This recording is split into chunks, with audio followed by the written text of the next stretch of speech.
Welcome to the Heathen History Podcast. I'm Lauren. And I'm Ben.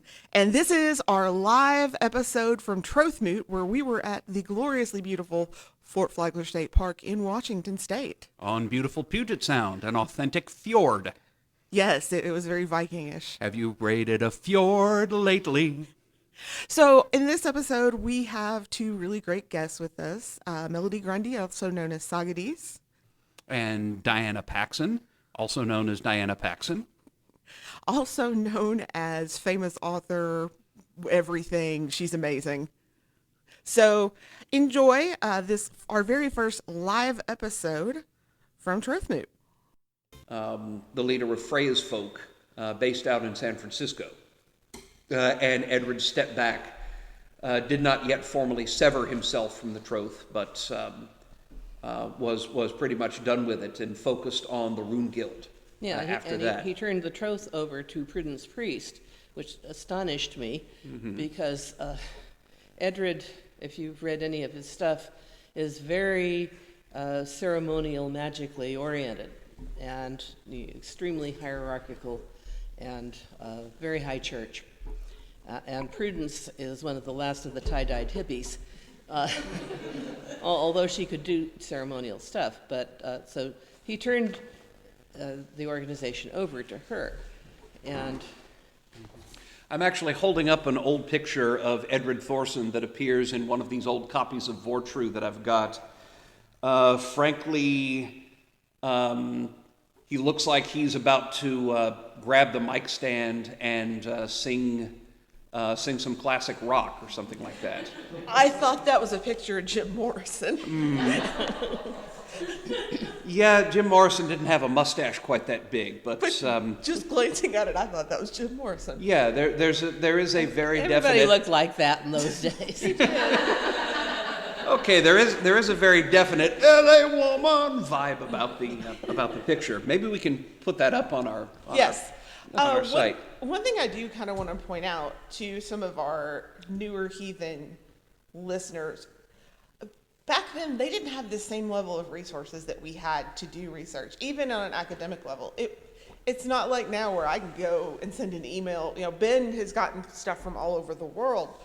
It was harder to come across, and a lot of things that we know now, like the unified mother goddess theory, I mean, that was still being taught in universities until the 90s. The idea that there was this great mother goddess cult, pan-European, and there were actually, and that Wicca was directly derived from that. Thank you, Margaret. Well, that was the myth of the great matriarchal golden age, which that's a whole nother topic. Right, but I'm just trying to put some perspective on why the methodology necessarily like ceremonial magic. There was still so much information out there that these were valid historical things. One thing that the original Ausatru Free Assembly did before breaking up was they organized a letter writing campaign to the University of Texas Press to republish Lee Hollander's translation of the Poetic Edda, which was out of print. That might not seem like a big deal today. You can now there are Hollander, Larrington, Orchard, Jackson Crawford. There must be 5 or 6 in-print translations of the Havamal, and of course, because of the internet, you can now get all the out-of-copyright old ones. Also, the Wagner translation of the Havamal. Okay, thank you for the props. But yeah, you can now get the Olive Bray translation of the Poetic Edda, or Benjamin Thorpe's. You have access to maybe a dozen Poetic Eddas, and you just didn't have that in the 80s. I don't know if there was any translation in print until they got the University of Texas to reissue Hollander's. So I don't think Penguin was really publishing. I guess they had some of their saga translations out. Yeah, they were. Yeah, but you're right. There wasn't nearly as much information out there and available. Even if you did have access to a big library, it wouldn't contain what ours do now. Yeah, and I think we're very lucky in that respect. They were doing the best they could with what they had. One of the things that I've got that was some of Diane Ross's files, and I'm not entirely sure what to do with these, is that there's a stack, maybe a foot high, of photocopied books, things they've been able to get at University of Texas Library and photocopied because there was no way they'd be able to find a copy on their own. That's what you had to do, build up a sizable library of photocopies in many cases, because many of these books just weren't there. And I think that's, so we go into the Prudence Priest era. Right. And I should probably shut up. Probably should have done that a while back. Yes, I can see the looks on your faces. Thank you. Thank you for that vote of confidence. And turn this over to Diana, because Diana was there, and I wasn't. And I've read the issues of Aduna that were coming out at the time, and the Troth was certainly growing and doing some interesting things. And how about you tell us what some of those interesting things were? How did you find the Troth? Well, as I said, I'd known Prudence forever, and she'd kept me up to date on all the gossip with the whole thing about when everybody found out about the Temple of Set, and all the Texas and Midwestern Troth people went, oh! And Like we do. I knew that she'd taken over the Troth. At that point, I'd been a pagan priestess since 1982, and in 1990 and 91, I was first officer of the Covenant of the Goddess. And then that was even before becoming a pagan, I had been running the SCA. So I had a fair amount of organizational experience. And in 91, the Covenant of the Goddess festival was in, I think, Illinois, somewhere near Chicago. And I was running the Grand Council meetings, which is a real exercise in herding cats. And there was a dealer's area, because it was also having workshops and things for people who were not stuck in the Grand Council meeting. And there was this booth there with runing stuff all over the place. Now, I'd encountered Odin in 87, started the rune class in 88. We did a year in the rune class, and then I said, okay, who wants to help me figure out how they did Scythe? And they all went, because we had a wonderful community, and we had very talented people. So we spent another year working on that. So I had all that, but I had not made any attempt to contact any national level heathens, because I was a little twitchy about things that I'd heard. You know, I can't imagine why. Yeah. So anyway, there was this booth, and after chairing Grand Council all day, I would gravitate over to the runes, and they had brought a 5-gallon jug of mead. And there were these two guys hanging out there who turned out to be Bill Bainbridge and Phil Nearing, who were members of both the Troth and the Asatru Alliance. This was before they had gone specifically ethno-European. And so I would sort of settle down, and the mead would start going round. And we had many long discussions about this, that, and the other thing, and I figured, well, if these guys are in the Troth, that might be something that I would dare to take my kindred to. And so I joined as a subscriber. I was going to, take a year and check this all out. And but since Prudence was running it, she was holding Trothmoot in the Bay Area. So I really had no excuse for not packing up my kindred and going out there. And so after a year as a subscriber, I said, okay, these seem to be pretty good people. I will join. So that's the point at which I became an actual Troth member. Okay, by this time, Edred was off the scene. Feldulf had become the warder of the lore. I think I met him in 92 or 93, somewhere in there.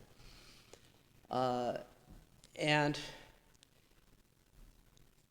it was a pretty small organization. The Troth has gone through a number of, it'll be going along fine, and we chug along, we start getting pretty big, and then there's some kind of upset, and we kind of go back, and then we chug along. I mean, gradually, the overall progress has been to be bigger and better, but it's a punctuated evolution. Punctuated equilibrium. Equilibrium, okay. I like that. So there had been the one point when everybody found out Edred was a Satanist, it kind of went. So in the mid-90s, the way Edred had set things up was a very, very hierarchical top-down organization. And the Reed had 9 members, and the Reed chose the Reed chose the Reed. And anybody that they liked who had done something that significant would get tagged and to be an elder. And I think they probably tagged me because of putting staves together. I came in very easily because everybody had read Brisingamen.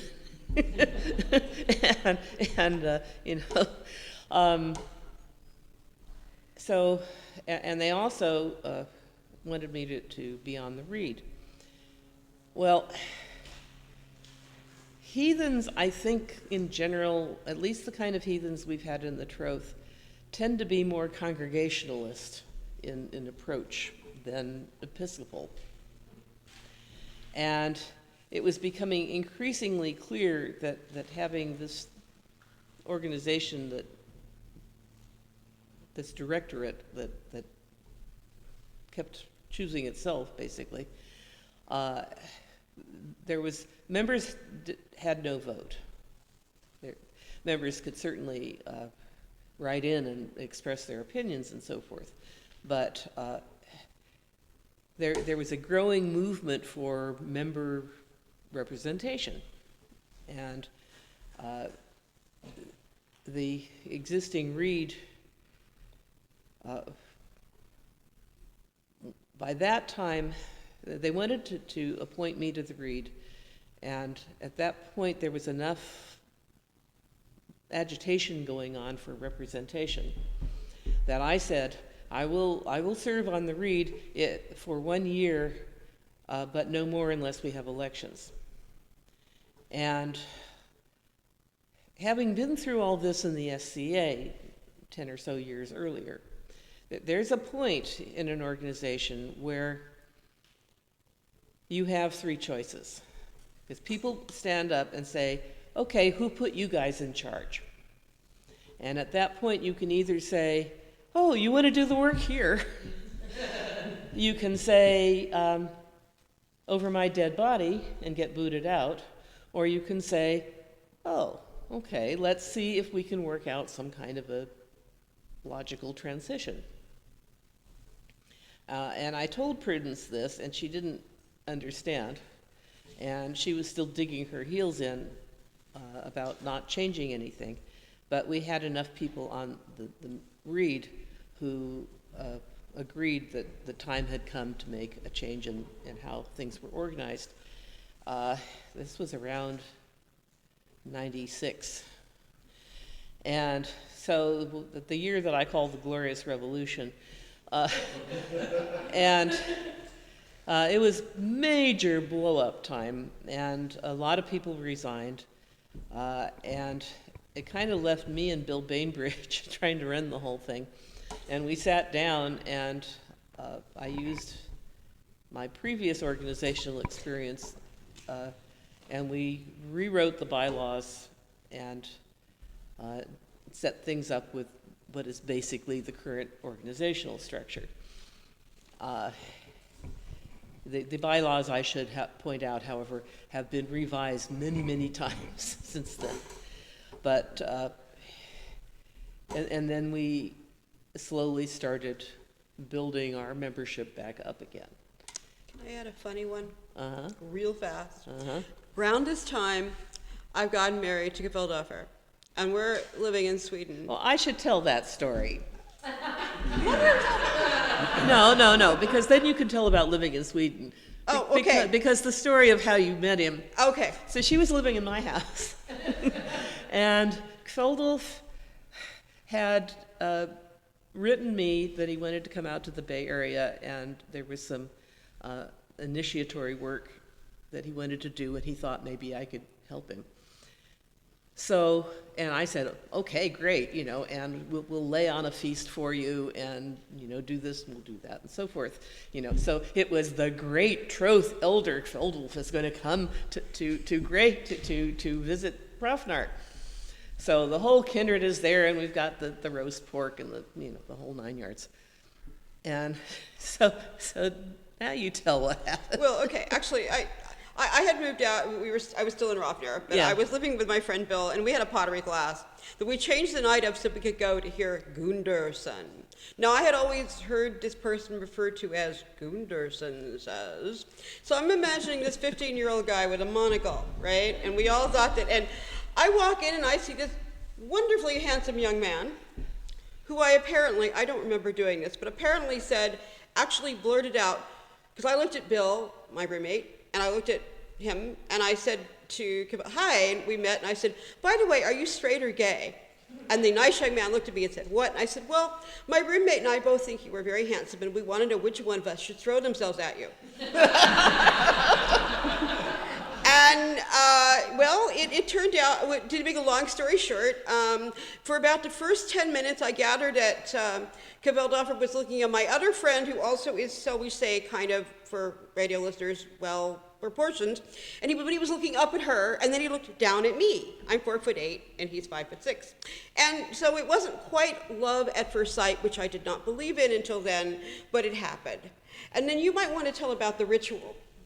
Well, then we all go in for the ritual, and I introduce our great guest. And she realizes that this hot young guy she's been flirting with in our library is the great Kveldolf Gunderson.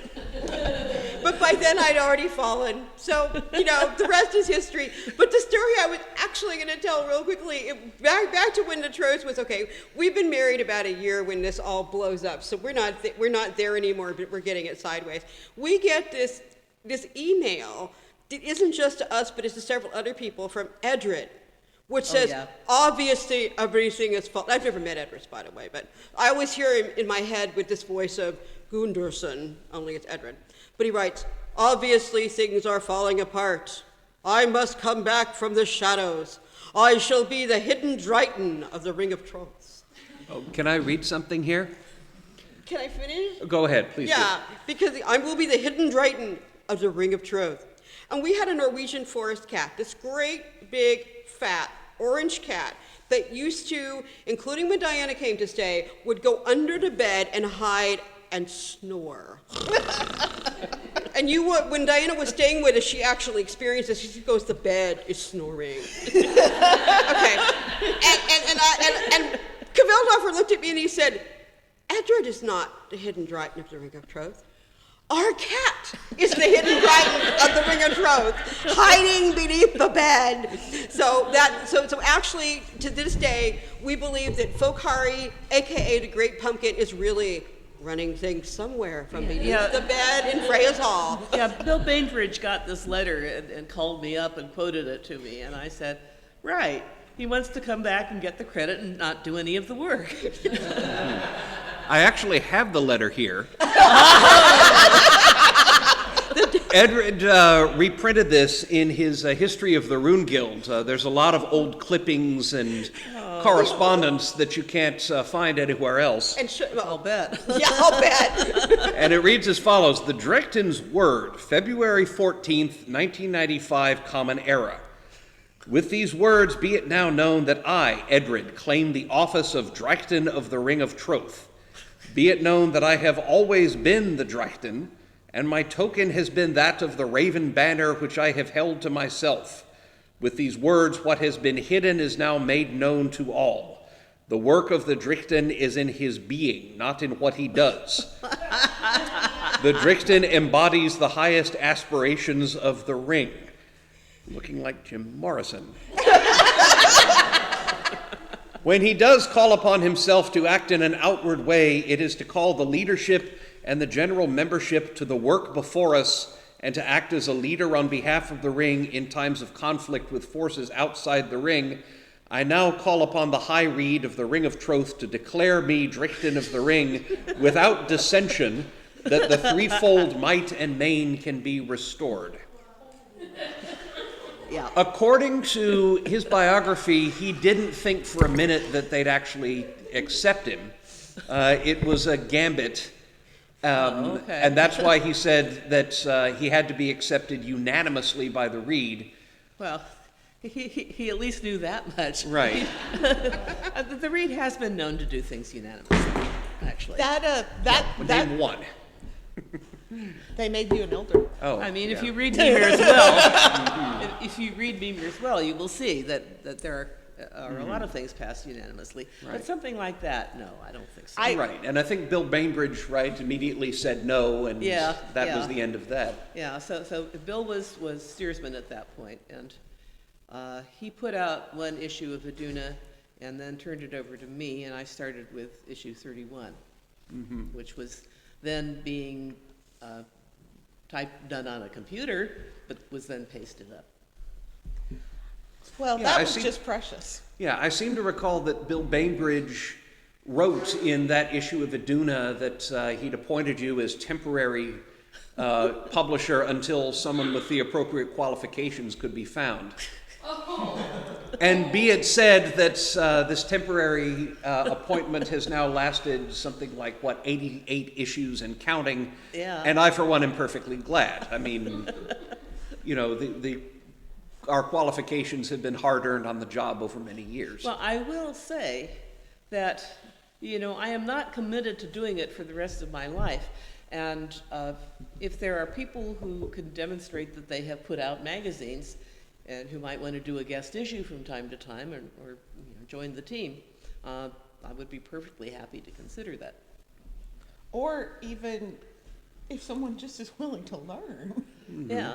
She will take an apprentice, I'm sure. Yeah. Whatever opinion I might have of some of Edred's conclusions, I've seen in the Troth the fact that if any one thing becomes somebody's baby, it's easy for that person to burn out. And the Troth had a reputation for a while of eating its own, because we'd have, people in office and a lot would be on their shoulders and they'd often be wearing more than one hat. And Diana, I don't know how the heck you've done it. You've served just about every office that we've got, sometimes 2 or 3 I've at never once. been a steward, but I was still doing Aduna when I was steerswoman. And yeah, I mean, you must be made of aircraft titanium or something like that to be able to take that kind of stress. While we're on the subject, I don't know how you do it. I mean, the amount of you put out over the years, and that whole Troth publication list has mostly been, Right. just astonishing. Well, He has a gas-powered Black & Decker coffee maker. oh, Is that That's it. no, the Black & Decker coffee maker is currently in the shop because it's kind of hard to find ape hangers, handlebars for that thing. it? Yeah, well, my experience of organizations is if the checks get deposited and people get the publications they paid for, you can really, if those things happen with some kind of predictable schedule, you can cope with almost any other problems in an organization with the large majority of the membership. But those things absolutely have to function. The mail has to get picked up, and we've had periods where there were some issues with that. That's the challenge of having our leadership rotate around the country. Fortunately, a lot of that has moved to more electronic. Yeah, but the mail still has to get Yeah. picked up. So the Philadelphia office, which we had to have a physical location with a phone number, and that you can't be changing your phone number and your mailing address every 3 years. It just does not work. So that, I think, is a challenge that we still, I think, have to wrestle with. The phone number is going to start coming to me after Trothmoot. Oh, okay. No, Yeah. because as public relations director, apparently that's my job now. Yeah, we should say a few words about the effect of the rise of the internet. Because I can remember, I can tell, as I well recall, the first flame war in the world was on the first Troth mailing list. Yeah, we had an email list called Troth Line, and I don't know much about it except it was unmoderated. Yeah. Yeah, Ratatosk came into his own. Yeah, and like it does kind of crack me up when people kind of go on about some of the arguments that are on like the Facebook now or on the current Troth mailing list, and I'm like, man, they should have been here in like 2003, 2004. It was Yeah. I can go back a little bit before that. I'm not nearly as old school as Diana, but I was interested in heathenry, albeit not declared heathen, in graduate school in the 90s. And it's odd, I was in Berkeley and Diana was in Berkeley and our paths never crossed. This graduate school tends to put serious tunnel vision. But I'd picked up a copy of Edred's Book of Troth, and it sounded interesting, and I'd already heard about Asatru from a friend of mine who was a tarot card reader in New Orleans, in Jackson Square, a man named Jarek Danerson. So I got on this internet thing, and I went to this thing called Usenet, which some of you young whippersnappers don't remember, and there was a discussion group called alt.religion.asatru, and about 10% of it was interesting and thoughtful and informative and reflective commentary, and about 90% of it was people who probably had steel plates implanted in their head, because dang. and the microwave on. Yes. Yeah, endless rounds of flame war and bickering and repeated socio-political posts that I couldn't make heads or tail of from somebody who kept signing all of his messages with something like, the promotion of ethnic barriers gives apolitical genes a chance to survive. Change the tools and you change the rules. And no, I have never figured out what the guy was talking about. But this was standard operating procedure. But I mean, before that, with everything being done by snail mail, you could feel drawn to the Norse gods and never encounter anybody who felt the same way. I feel incredibly lucky that I remember for the longest time it was us. It was Ben and I. And I found him through Witchvox. Right. And which, by the way, if you don't know what Witchvox is, Witchvox was the OG pagan social networking site. It's still there, full of really great information. I suggest you go check it out. But I mean, that's how I found Ben. But I mean, before that, you would have to somehow get a hold of one of these publications, write them, get a list of people, or they would send you. It was all done through the mail, and it's so different. So we've laughed at some of the more goofy aspects of our past, perhaps, and some of it does sound that way now. And certainly there have been any number of mistakes and wrong turnings. And I've decided that the reason the Troth is where it is that we truly have the favor of the gods, because frequently it seems like we are where we are in spite of our best efforts.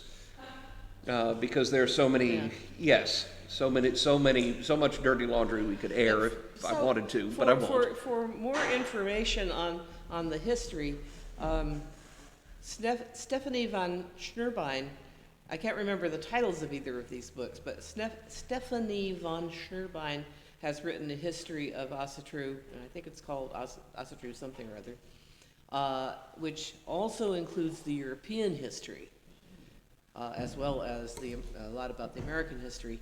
And Jefferson Calico has written a book that just came out last year, which is also a history Yes. of American. Yeah, Calico's book is very good. I'm still working on Schnerbein's, but it's been very good so far. Yeah.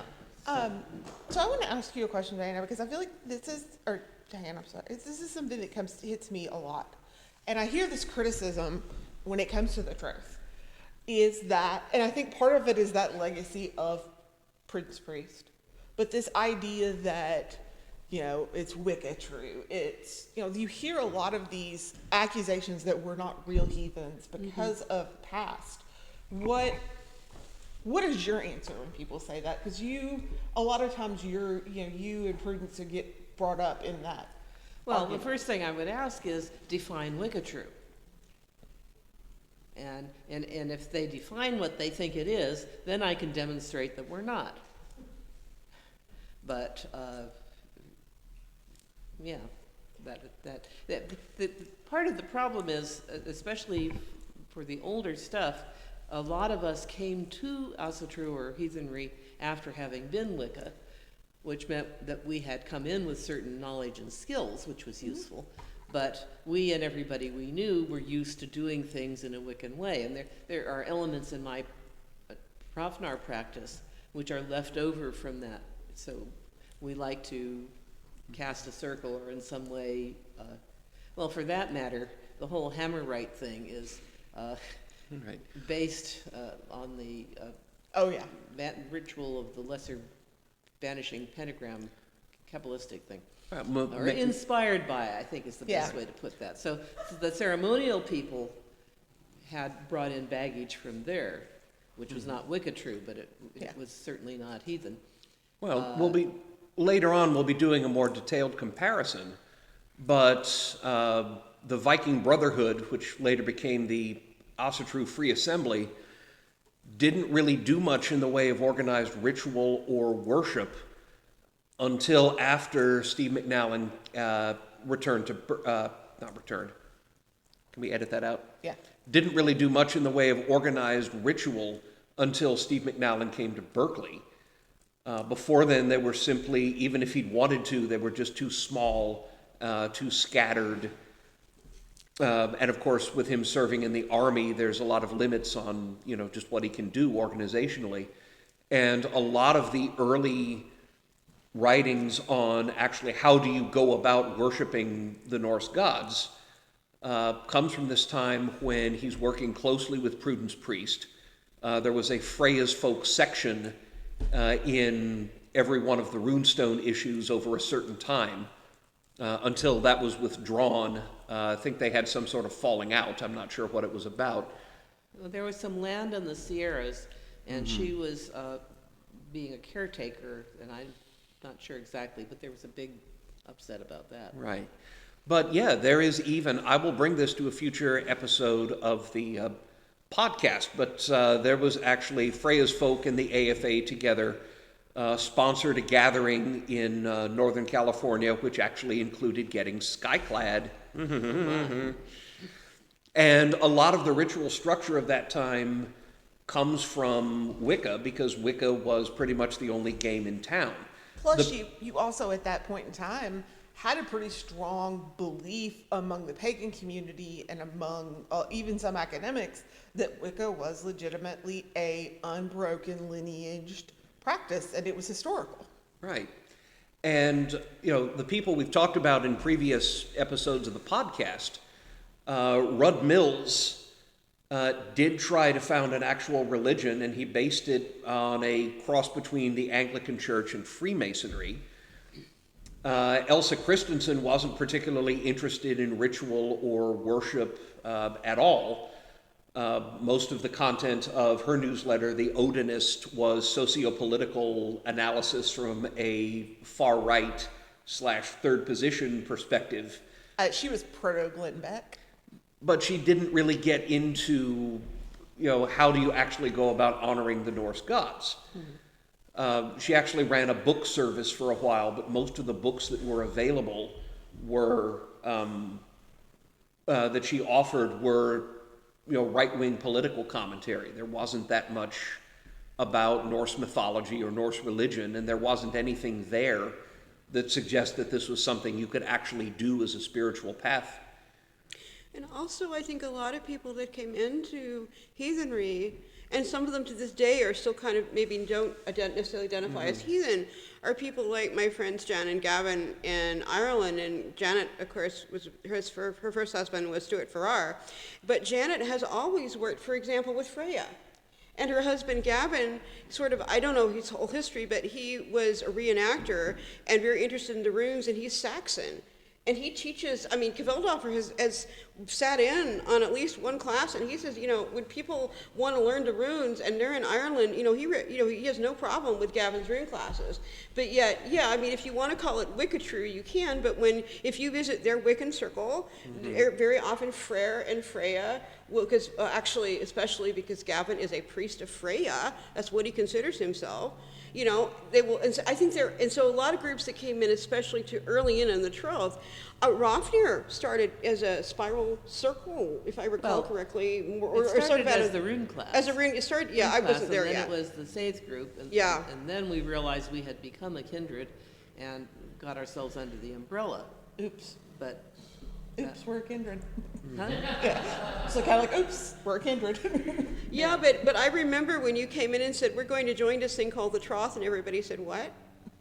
Because you had to explain to us what it was. Yeah. And then the first time that I went to Alex Jerome, is another person you'll probably want to have about a contest. He's passed away now, but he had a wonderful group going and did a lot of writing and was responsible for a lot of early things, and you could address that better. He had been in the Troth forever. Yeah, but when I went to their first ritual was it Arizona?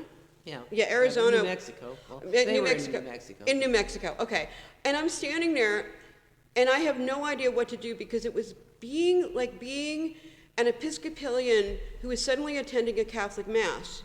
From what we had developed, or what Diana mostly and others had developed for Rofnir, and how we did rituals. Taking it from the same sources, we did many of the same things, but not in the same way. So I'm standing there holding this horn going, what do I say? Because it's familiar, but it's not. And so there were also different groups came in with different things, and I think that's kind of part of where, because there were groups that started out Wiccan and eventually kind of became heathen. Yeah. Well, I never actually did attend any of the AFA celebrations. So when we started, I'd never seen another heathen ritual. And after I joined the Troth and started seeing how other people were doing, I have refined and adjusted Rofnar's ritual practice in many ways over the years. Mm-hmm. And I was saying this earlier and I got sidetracked. We sometimes laugh now at some of the things that heathenry was in the past that seem goofy or strange or outrageous, but there was an enormous amount of heavy lifting that had to be done simply in establishing the idea that you can go out and learn something about how the Germanic gods used to be worshipped and then go do it yourself in your own home. And people like Elsa Christensen never did quite figure out how to do that. And people like McNallen and Edward Thorson, however much I might disagree with them ideologically, they did an enormous amount of work in just simply establishing, a model for how you go about making this a living religion that's rooted in the past and yet responsive to daily life.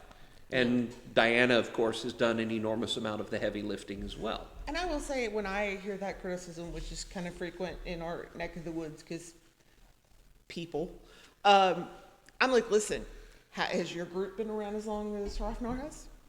Alrighty then. Yeah, well, the thing is, do they have any idea what Wicca is, and B, what we actually do? Yeah, it's so. But anybody who is known to have been associated with Wicca or who has written magical things that are not strictly Asatru tends to get called that. I get called that because I have associates from Wilson Steen. So, Right. yeah. So, I want to open up the floor for questions. If anyone has questions, please come up, and we have, that mic is on. Thank you. I just had one question. How come that letter that says "I'm in charge, bow down and worship me" sounds so much like a Tolkien novel? A what novel? Tolkien. Well, because Tolkien was the best example of that kind of language around at that period. And a good source to borrow from. Yeah. Steve McNallen's inspiration in founding the Viking Brotherhood was a novel by Edison Marshall called The Viking, Right. which a few years later was made into a movie with Kirk Douglas called The Vikings, Right. which is probably most famous for the immortal line, "Hail Ragnar! Hail Ragnar's beard!" And they're all holding their drinking horns the wrong way. and it goes frothing down their hairy chests. Although Kirk Douglas did his own stunts and actually did climb over the gunwales of the Viking ship and walk along the oars as they were being rowed. Yeah. That's actually mentioned in Viking one of the hot pants. yeah, but that's mentioned in one of the old sagas as a feat of skill that Olaf Tryggvason could do. Yeah. And Kirk Douglas actually did it, so I'll give him that. So, any other?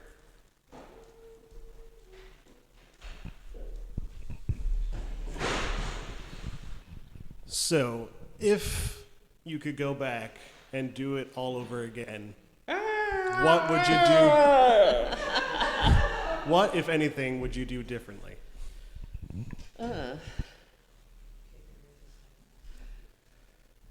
I would make Ben sleep more. I would have gone with my brother-in-law to some of McNallen's rituals, because I don't really have any idea of what he actually did. I have met him, and he's an Odinsman. He's very charming, very smooth. That's the thing about the gods. They are opportunistic. And if McNallen and then later I were among the few people around who were listening and trying to do something, they will work through whoever is available to work through. And if better servants become available, then I think they're happy to move on. But they take a long view. They have to, and so it's sometimes very difficult for us when we're in the throes of the latest cat fight on the internet to step back and go, that there are things which now have been founded and established, and there's enough material out there that, something could happen to all our current leaders, and there's enough basis for people to continue carrying things on and putting things together. So I think we've achieved that much. And among the other things that the rise of the internet has made available, when I was writing the Odin book, and which in many ways it forced me to go back and look at everything I thought I knew and make sure that the way I was remembering it was in fact correct, or at least something close to correct. And I discovered to my joy that just about everything in Old Norse is available on the internet in Old Norse, so that I could actually go back to quotations and check the original against the different translations. And that, just as an aside, if you really want to have fun studying the lore, you take your Old Norse dictionary you take your original Old Norse version of the Eddas, and then you take 5 or 6 different translations and go through it stanza by stanza, and you suddenly discover there are 5 translators and they don't agree. And then you go back to the Old Norse, and then you come up with your own translation. I can add one thing to that. It's a lot more fun if every time you find a spot where the translators don't agree, you have to take a shot. Yeah. Yeah, but then you'd be really drunk. Yeah. Listen, I would not advise this to any of our listeners. We do not want to cause alcohol poisoning. But the thing is that you can do that now. And the other thing, that very recently, I'm on this Academia Edu list, and oh my goodness, like every other day in my email, here's this paper you might want to read. Uh-huh. So it's not just the historical source books or the original material. I mean, it is hard to imagine now how little was available. When I got started in 88 with the Rune class, I had a copy of the Elder Edda, I had a copy of the Younger Edda, I had a copy of Thorsson's Futhark, and a few sagas. That was it. And perhaps some inspiration from Odin. But now, and Tom Johnson had access to articles that he would then photocopy for me from time to time. But now, this stuff is coming in daily. There used just- There used to be a bigger barrier between the academic world and Yeah. the popular world, but the veil between the worlds has become thin. Yeah. I just wanted to say that. Yeah. So, guys, thank you both so much for being here with us on the podcast recording. We really appreciate it. It's wonderful to get this stuff actually down from the people who experienced it rather than just our interpretations from various writings and books. And once again, thank you so much. And we will be back to a regular show next week. All right. In the meantime, you can check out our Facebook group, Facebook page. Facebook page. We're basically Heathen History on Facebook, Twitter, heathenhistory.com. And for the participants here, you are going to get some stickers, and we're going to do a drawing here for a prize in a minute. So, once again, I am Lauren. And I'm Ben. Wassail, y'all.